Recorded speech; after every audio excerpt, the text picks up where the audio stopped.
in order to change their lives.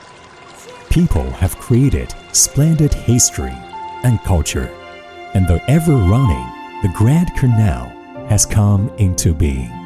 It has injected abundant resources into Jiangsu and become an important part of Jiangsu's cultural and tourism road.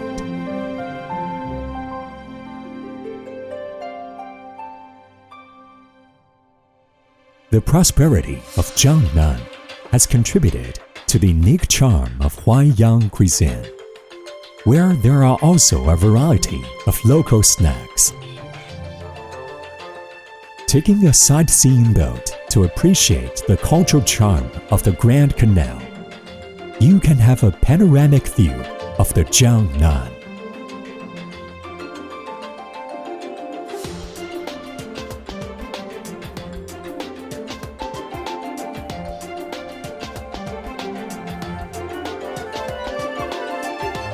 From the essence of history and culture to interpret Yangzhou, many poetic and pictorial stories covering Yangzhou in the Mid-Autumn Festival has been passed down to this day, among which the most famous is 24 Bridges in Yangzhou under the moon.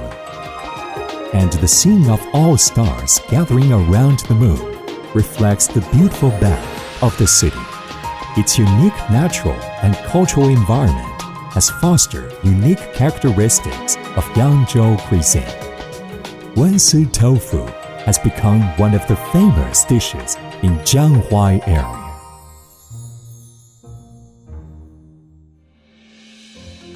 Jingling, the ancient capital, is surrounded by mountains, posing a magnificent and precipitous manner. The magnificent history and culture here have triggered the inspiration of the literati living along the banks of Qinghai River, and the improvisational poems created by them have become well-known sentences for thousands of years, granting a special definition to the Mid-Autumn Festival. Food culture is one of the great characteristics of Nanjing. Nanjing's snacks are well known all over the world and are ranked first among the 4 major snacks in China. The excavation of the Grand Canal seems to be the beginning of the economic rise of Jiangnan. The old neighborhood of Huishan Ancient Town entertains the returning relatives with stone pole meat on the Mid-Autumn Day.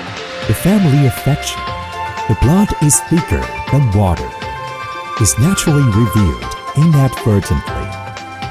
Wuxi, where the snack culture is well developed, people have unique preferences for wonton and xiaolongbao. Dessert is one of the characteristics of Wuxi cuisine. Sweet and sour spare ribs is one of the best specialties in Wuxi.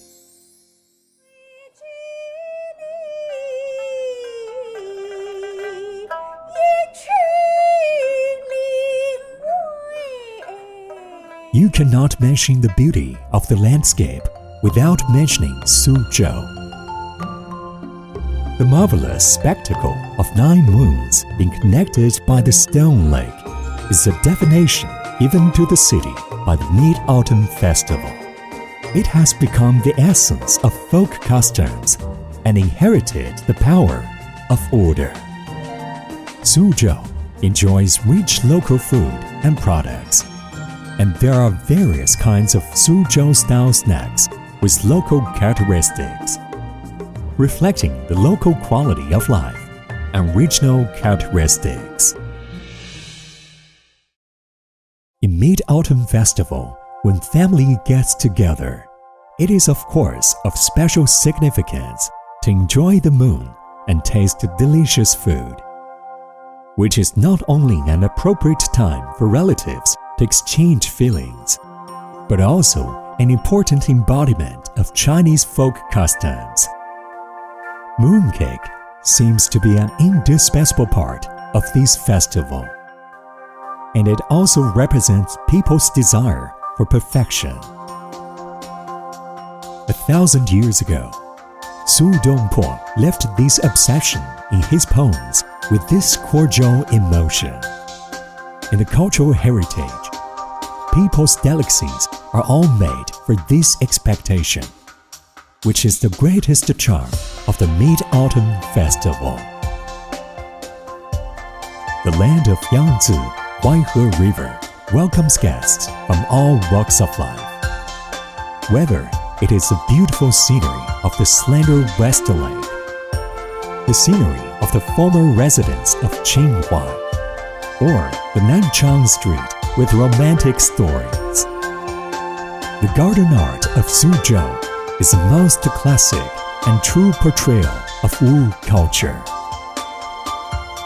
During the Mid-Autumn Festival, let's enjoy the delicious food, culture, and the moon with our relatives in the picturesque scenery, which is the best gift of nature to people.